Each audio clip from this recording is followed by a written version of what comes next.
我是平阳侯府最默默无闻的妾室，对外我谨慎温顺，孝敬满脸嫌弃的公婆，忍耐百般刁难的正妻；对内我仔细讨好，纵是冷情冷心的平阳侯，也曾有几次在我床榻上失神恍惚。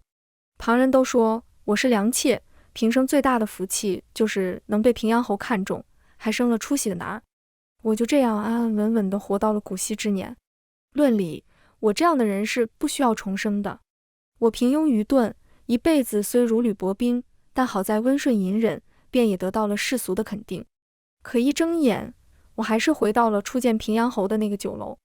众姐妹正邀我去伺候贵客，我沉默了，最终摇头，我不想去。厅内想再次顺手将我收入囊中的平阳侯，左等右等，不见旧人前来。他酒杯停住，不由一愣。大家好，欢迎收看皮皮听书。花厅热闹，尽是丝竹管弦之乐，乐声伴着美人的歌声和嬉笑，传入空荡的小室。只有我一人坐在铜镜前，帮着匆忙离开的姐妹收拾着她们散落的衣裙，擦着桌上残留的脂膏。合上妆帘时，我的心脏仍在嗡嗡乱跳。我不得不承认，我有些怕。前世旁人都说平阳侯府难进，亦难出。难进是因为平阳侯谭渠面容极其俊美，文武双全，却又有洁癖，爱挑剔。难出是因为侯府后院勾心斗角不计其数，那些年死的死，病的病，失宠的失宠。活到最后的妾室是我。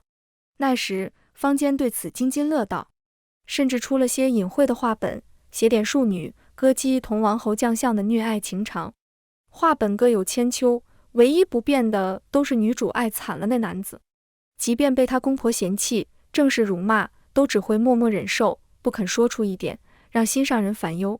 可他们都想错了，我一点都不爱平阳侯，我只是怕他。我容貌平庸，家世也不优渥，为了活下去，只好拼尽所有力气讨好他。如今重生回初见这日，我本应该随众姐妹一同去为那些达官贵人奏乐唱歌，然后被醉酒的琴曲随手点中，带入府中，继续享受我那被旁人艳羡的福气。可我沉默了一会，还是摇头。这福气想过一时就够了。妆帘轻轻合上，窗外乐声渐轻，贵人们的酒宴接近尾声，始终没有人来叫我过去。想必这一世琴曲有了旁的选择，我对他而言果然只是可有可无的陪衬品。我轻轻吁了一口气，心中仅剩的一丝忐忑也没了。琴曲这一世，我们的缘分就此断绝。与所谓的富贵告别，我的心情却反而更为松快。恰巧新进的琴师推开了门，叶剑鹤看到我，温声细语：“小蛮，你是哪儿不舒服？我给你带了点贵人赏的暖酒。”我笑着道谢。其后2天一切如旧。最漂亮的歌姬清月从宴席结束回来之后，脸色便一直很差，旁人神情都各有失落。我虽不解，但也不好多问。同我交情好的姐妹私下偷偷告诉我，那清月为人清高，以为这次能稳进侯府，结果有人看她不顺眼，偷偷将她的红罗裙泼脏了。要不是你临阵脱逃，把裙子借给她穿，她还去不了呢。她叹道：“结果啊，还不如不去。那侯爷自始至终看都没看她一眼，简直让她颜面扫地。”我听得心情沉重。我知道清月想去，而这辈子我也不想和别人争这个名头，我这才让给她的。她漂亮聪明，一心想要入权贵宅子，我总觉得这样的人肯定能比我当初要过得好。没想到她竟然没法得偿所愿。那平阳侯选了谁？我随口问。一个都没选。我愣了愣，站在花厅中央，身子骤然僵住。一阵冷风钻进来，一个猜想冒出来，我感觉每一个毛孔都沁出了冷汗。神思混乱间，我的眼神无意中略见于我交好的琴师叶剑鹤。我抢笑着和姐妹告别，用帕子擦干额角冷汗，向叶剑鹤走去，宛如奔向一根救命稻草。我不知道那日宴席琴曲风头比前世更甚，此时正是他风华正茂、意气风发的年头。可他不像同龄人那般眼神全流连在美人身上。琴曲嘴角含笑，眼眸却更为冰凉，甚至老成到突兀，活像个已经在官场混迹了半辈子的人。推杯换盏间，有人隐晦地提及如今的楚魏之争。三皇子及冠之年，却迟迟没有去封地就藩。11皇子虽年幼，但聪颖，又是贵妃之子，受尽陛下宠爱。如今谁都能看出来，陛下有立贵妃为新后的打算。若此举一出，党争必起，届时即便想不站队，明哲保身的，也会成为众矢之的。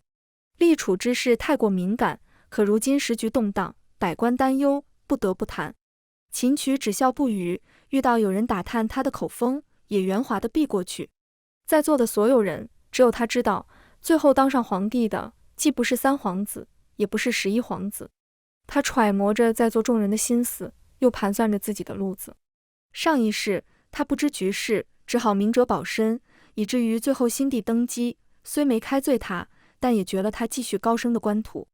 这一世，秦渠只要一件事，贵极人臣，风生水起，一人之下，万人之上。他摸着杯沿，百无聊赖。正是摸清楚后，这场宴席便没了趣味。秦渠早就过了赏花看月的年纪，年轻的皮囊裹着一颗历经沧桑的心。他漫不经心地扫了眼那群歌女，个个年纪小的能比他少半辈子，眼皮浅的藏不住任何小心思。一声娇喝响起，秦渠袖口被酒液打湿。是奴家失态了，请侯爷责罚。秦渠望着冲他行礼的女子，擦拭袖口的动作忽地一停。难怪他总觉得好像忘了件什么事。秦渠忽地抬眼，蹙眉扫过厅中所有穿着红罗裙的歌女，却无一人如那人一般老实的像只鹌鹑似的缩在墙角。那个妾室是他前世顺手带回府的歌女，一开始他并不在意，后来发现他不闹也不做，甚至有几分意趣，秦渠才对他多了点心思。如今他虽重生，但心早老了，没了和人花前月下的兴致，也不爱女人为他争风吃醋，吵吵闹闹。找个安稳点的良妾放在府里，倒也不错。秦渠想了想，招来方主，贵方的歌女全在这了。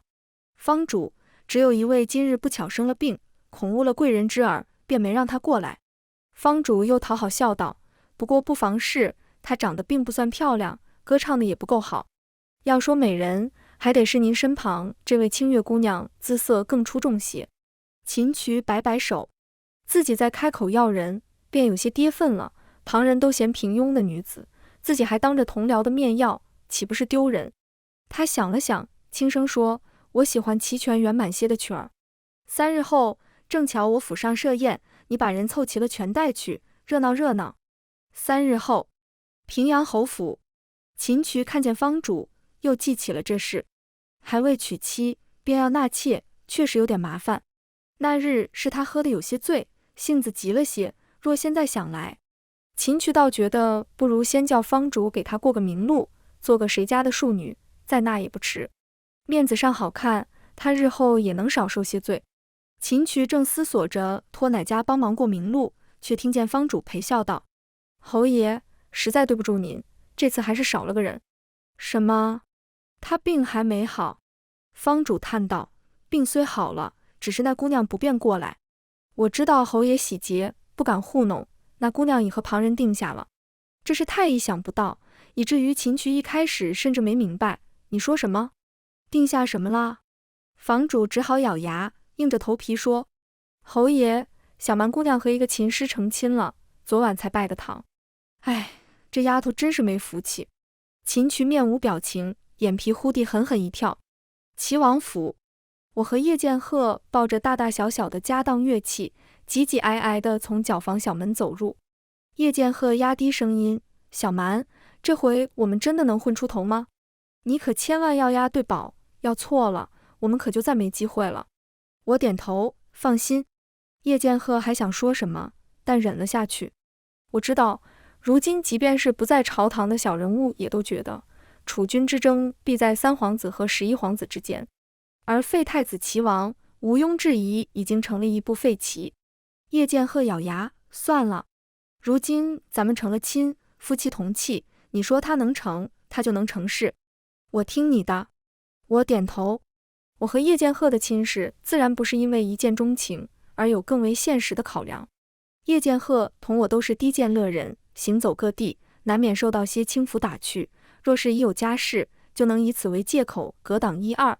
虽说也并非时时有用，若遇上些自负又无耻的官宦子弟，自然也如螳臂当车，但能少点麻烦便也是好的。因此，当我提出这个提议时，叶剑鹤痛快答应，毫不犹豫。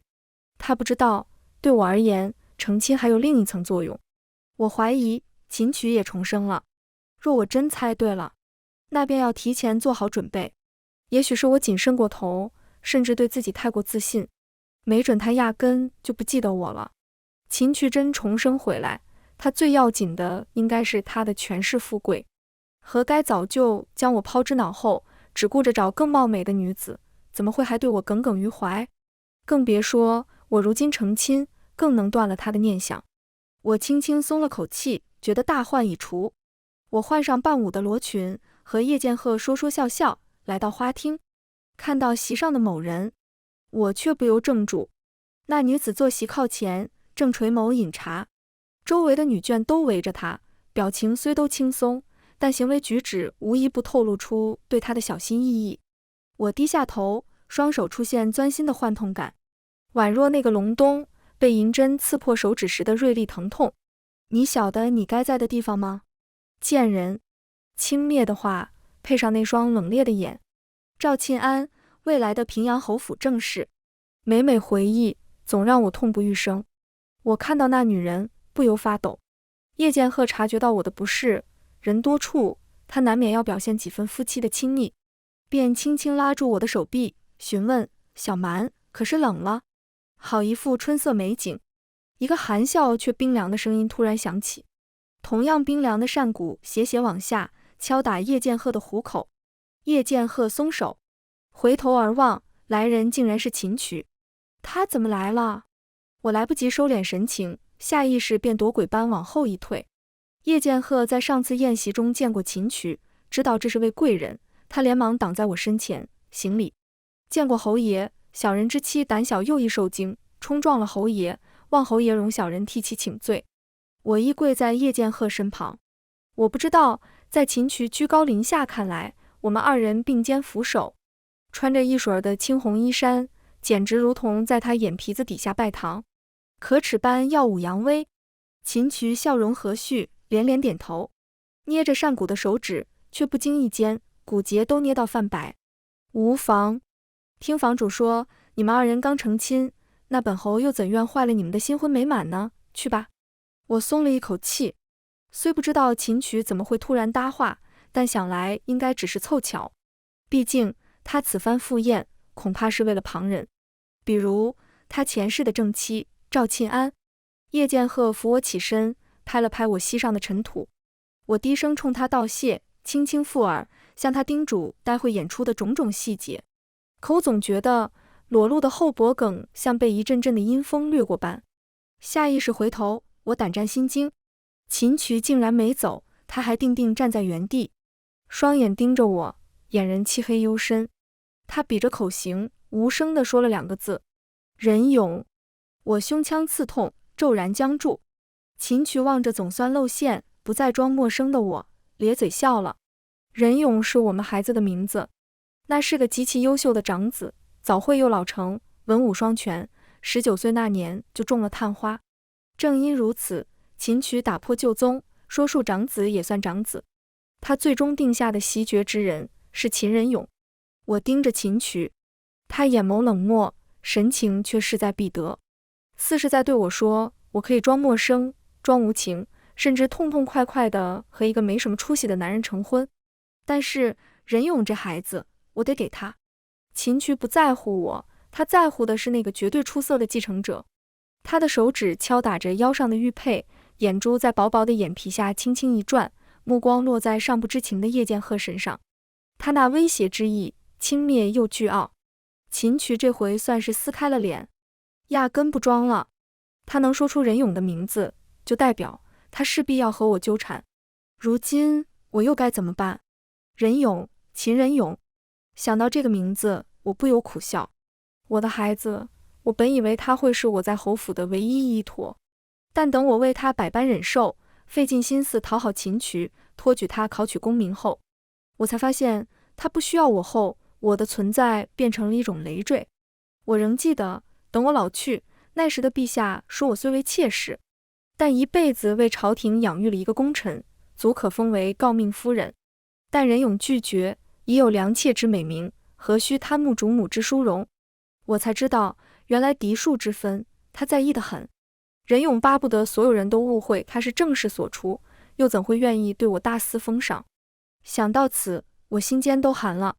这一世，我绝不会再生下他了。若他想要成为正室子嗣，那就看看他究竟能不能从赵钦安的肚子里出来吧。我不愿再细想，将所有精力全灌注于表演上。一舞作罢，席间传来几声鼓掌声，亦有人低声轻笑，庶民见舞，不过是污人眼目。我没抬眼。赵钦安一语说罢，又看向庞策，侯爷，您说呢？醉翁之意不在酒。赵钦安哪里是会和区区一个舞女计较的人？他在乎的是秦渠，在意的是方才他同我多说的那几句话。赵钦安想得到的，便一定要得到。若有一丝一毫的纰漏，他都要想方设法布下天罗地网。我太了解他了。正因如此，我才在表演前故意在赵钦安旁边将方才与秦渠偶遇之事说漏了一嘴。果然，他开始步步逼近。我想，秦渠应该也会乐意看见这种状况。他们一个高门贵女，一个野心勃勃的侯爷，自然般配。我祝他们快些成婚，莫要再累及旁人。秦渠饮酒，酒杯轻轻搁在桌面，竟然未说话。我不由一愣。侯爷，赵小姐慎言，齐王殿下选的歌女乐师，自然是极好的。赵钦安脸色一僵，秦渠淡淡别过头。我想了想，忽然顿悟，虽说秦渠和赵钦安是政治联姻，可秦渠这一世定要做齐王的拥趸，自然不会惯着赵钦安。齐王笑道，如今父皇不喜我，纵我是亲王，又能如何？失势之人，何须再听雅乐？我倒是觉得这民间俗乐很是不错。他招手将献舞曲者召来问话。齐王看着我，舞跳得这么老实的，难得一见，你可愿入本王府里？秦渠举杯的手忽地一顿，他捏紧酒杯，下意识就要开口，却见我跪在地上，轻轻摇头，牵住身旁叶剑鹤的手。殿下恕罪，民女已有家室，恐无法享此福，伺候殿下。齐王像个没脾气的，宽宏大量。哦，既如此，那本王便成人之美。秦渠缓缓松下一口气，他这时才发现自己捏酒杯的手指不知何时捏到发痛。他这是怎么了？他内心沈笑，区区一个妾而已，何必像毛头小子般急成这样？难道他真怕他入了齐王府，从此他再也没法把他抢过来？可笑！秦渠握着生出冷汗的手，没有察觉到自己松了口气。可下一瞬，我说，但承蒙齐王殿下赏识，民女感激涕零。民女只有一愿，愿齐王殿下准许我同夫君入府，今生今世我们夫妻都只为齐王殿下奏乐伴舞。忽然席间不知道哪个莽撞的愣头青不慎将酒杯打翻。我不敢理会这动静，全神贯注于这将会影响我们一生荣华富贵的时刻。我同叶剑鹤出身低微，亦没有聪明绝顶，若想攀附权贵，只能将全身心都压在赌桌上，赌一次贵人开眼。我紧张到窒息。席间那个莽撞的愣头青似乎在低低斥骂着什么，似乎是被酒水泼了一身，急不可耐，可又碍于齐王面子，只得硬生生将声音压到最低，愤怒又隐忍。齐王笑了，他点点头，好啊，府中恰好少些奏乐的乐人。一锤定音，我心跳紊乱，激动不已。席间的恼人的动静一消失不见，宛如死一般寂静。我入了齐王府，终于有了依托。往日的熟人听闻我们抱上大腿，可这根大腿却已失势，神色各异。有人面露嘲笑，有人冷眼旁观。从前在越方关系好的姐妹悄悄同我说，你怎么选了齐王，他都被废了。等新帝登基，可就是被清算发落的活靶子，还不如去平阳侯府呢。他说，你不知道，你离开的这段日子里，平阳侯特意召见了越方众人，还把清月选进府里了。听说啊，他把和赵家小姐的婚约都解了，如今清月得意得很，甚至觉得自己要做正室夫人呢。我不甚在意，只是对秦曲解婚约这事有一丝诧异。他不是个会为色弃权的人，这一事竟然会放弃这莫大的助力，确实有些奇怪。不过无论如何，与我无关。叶剑鹤对现况倒还算满意。如今齐王刚被废了太子之位，逐出皇宫，却又不让他就藩封地，只让他搬进齐王府。来时匆匆，齐王府上下仆役少，空房子多，就连我俩这种小虾米式的人物也分到了一整间偏房。更别说齐王作风简朴，不喜宴席，府中一个足月也就请过2回客，也就让我们去弹了一次曲儿。活轻松，待遇好。叶剑鹤穿着簇新的袍子，不由感叹，这种日子纵使让我明日死也值了。好日子还在后头呢。他可不知道齐王卧薪尝胆，藏拙伴鱼，马上就要离间皇子，重新复立为太子了。这些话都是后话了。我不知道秦曲那里风浪俱起。你疯了啊，竟敢自作主张把婚事退了。向来不管家事的秦父破口大骂，压根不明白向来聪慧稳重的儿子怎么会做出这么蠢笨的事。秦曲一言不发，父亲莫急，我心里自有打算。不出3年，我定会让平阳侯府成为京城最显赫的贵胄之族，何必还要假借他人权势？荒唐！拿3年后的虚言毁了如今的好事。秦曲，你何曾如此短视？秦曲扶了扶额头，加上前世，他已经数年没有被人这么骂过了。他已经不习惯逢迎，不习惯低头，甚至不习惯浪费口舌解释了。短视，他也想问问自己，自己到底是怎么了？好端端的婚事不要，偏偏将心思放在了如何筹谋一个小妾身上。不，他已经不是他的妾室了。秦曲想到此，感觉胸膛一股要命的酸苦，苦到让他干呕恶心。他成了别人的美妇，又入了齐王府。若齐王他有旁的趣味，哪次醉酒醉眼迷离，突然觉得他跳舞跳得好了。秦曲不敢多想，他深深吸了一口气，脑内的画面换成了一派祥和之景。他想到了前世，某日风雪交加，雪粒子啪啪地打在窗纸上，他的小蛮静静地搂着他的脖颈，没说一句话，不求珠宝玉器，不求偏爱，亦不求他帮他惩罚陷害他的后宅女人，他只是紧紧地搂着他，无处不温暖，无处不柔软，让他觉得落入一片安逸的温柔乡。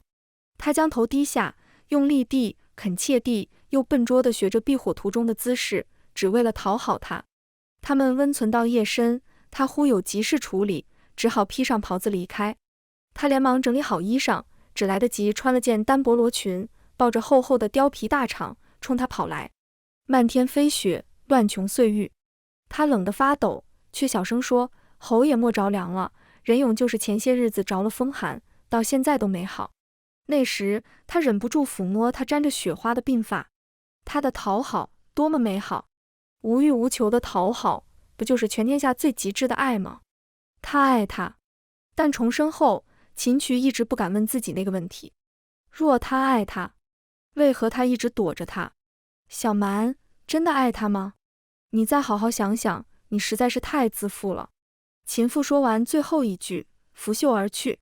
秦曲回过神，方才敷衍时，他分了心，想到别的事上，心思便越发杂乱。他叫来管家，前些日子带进府的那个歌女呢？叫过来。歌女袅袅之姿，缓缓而入。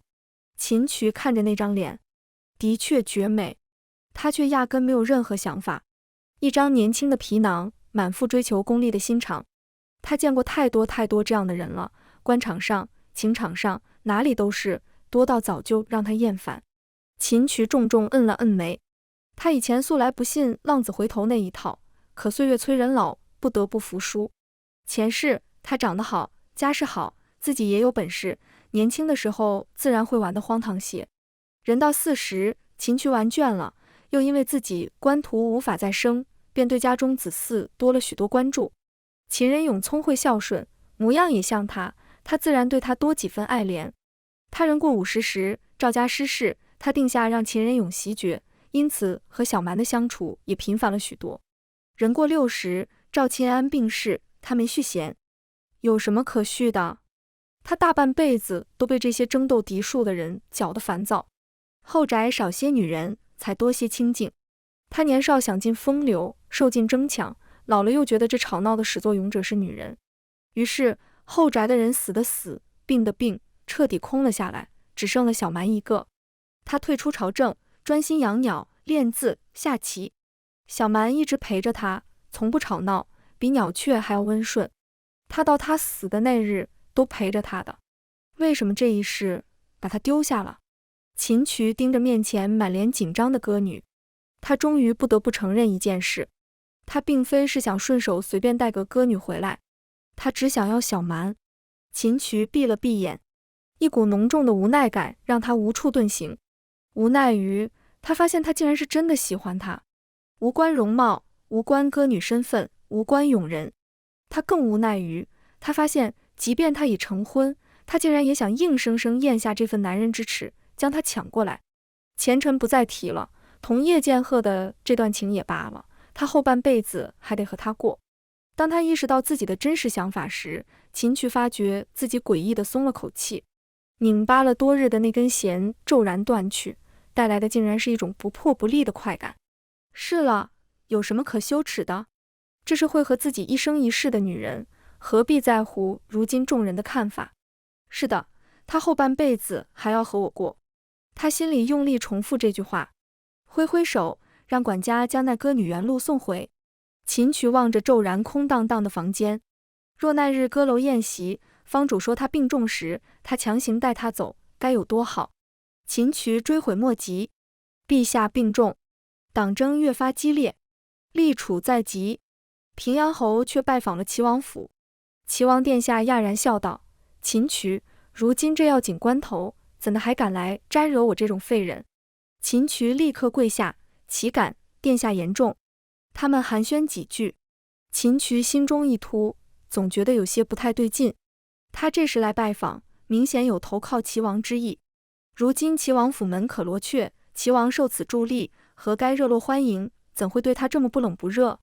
秦渠压下疑惑，拉入正题。正巧我近日好乐曲，府上多了位歌女，只是总觉得歌喉比起殿下府中的那几位逊色了些，便来叨扰请教。齐王笑道：我说呢，你小子原来是有此雅兴。好，来人，将那几位乐师召来。我看到秦渠，不由愣住，他怎么变成这样了？脸瘦了，像是多日未睡好，思虑沉重一般，脸色难看，双眼死死盯着我，却像是淬火般发亮。他疯了，为了争储的事就疯成这样了。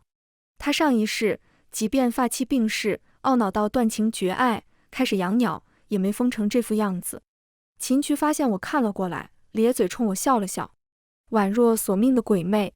我不由心惊肉跳，越发诡异。但幸好想到我提前做好的一通打算，我心定了许多。如今不论他如何报复，总归是伤不了我的。好，一舞刚毕，秦渠便鼓掌叫好。齐王和叶剑鹤齐齐看向他。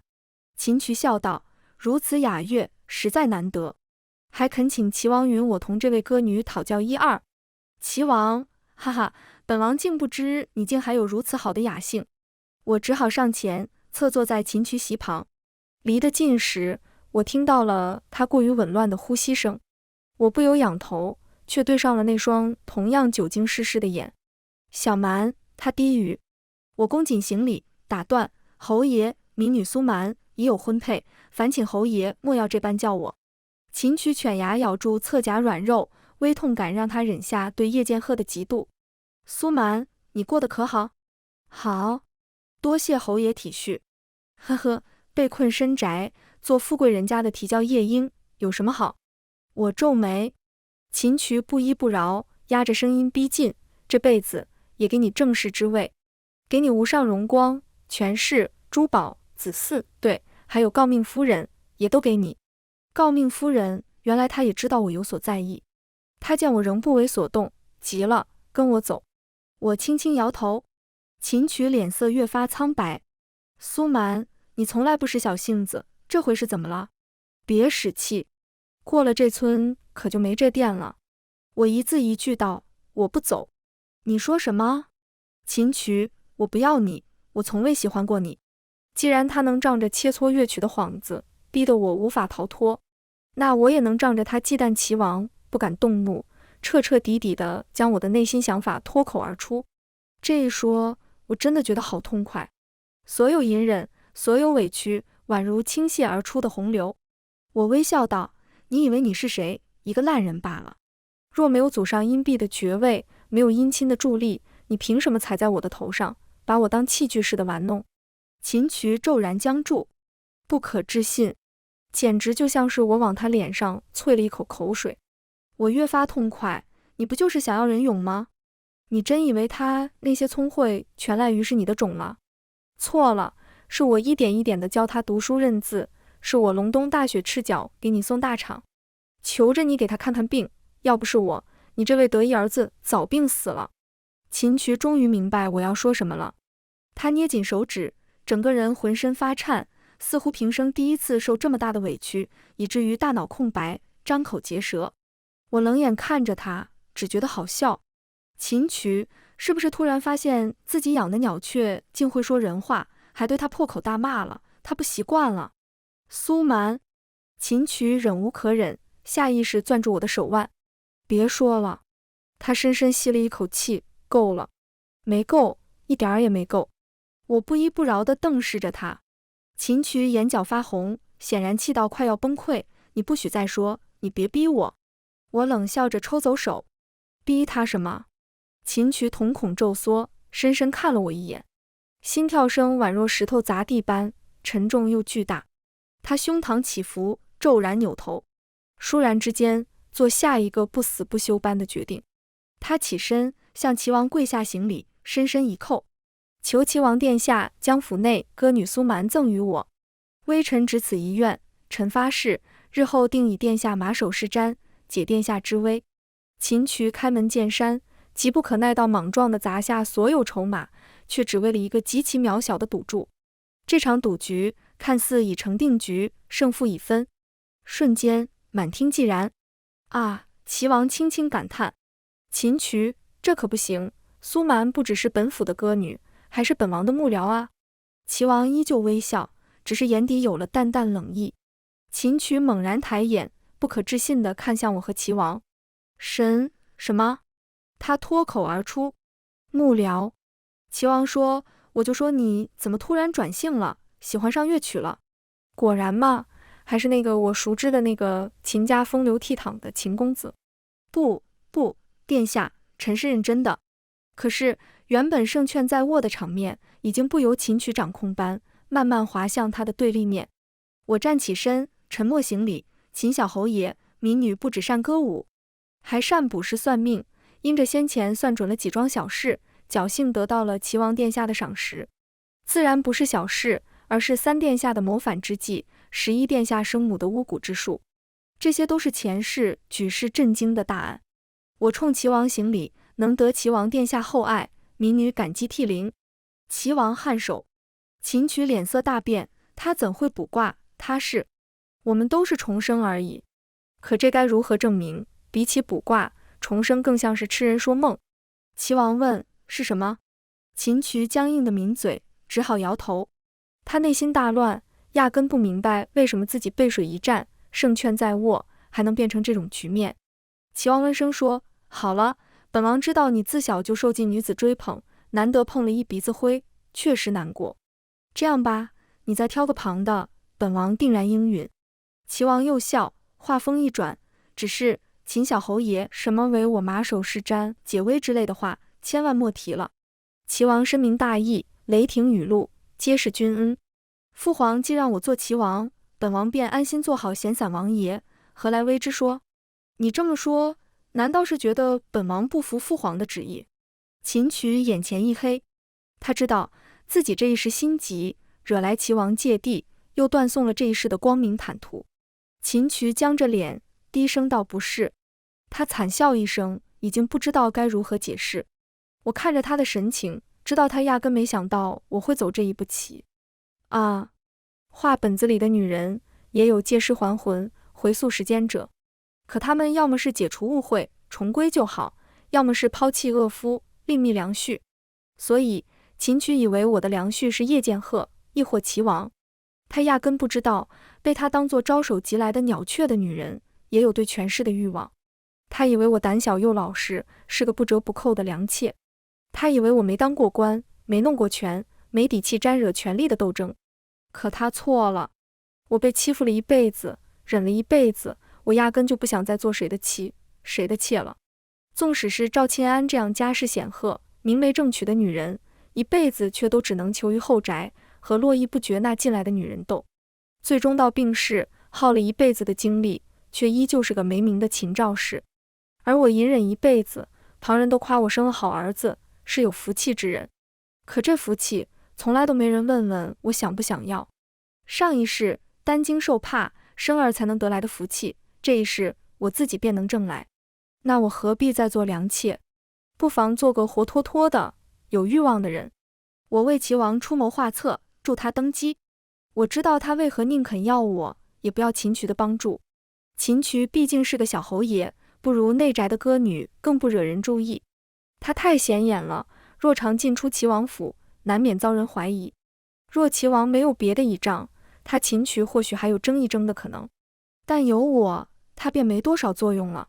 齐王登基那日，他赐了我新府邸，我同叶剑鹤搬出去住大宅子，终于享尽了荣华富贵。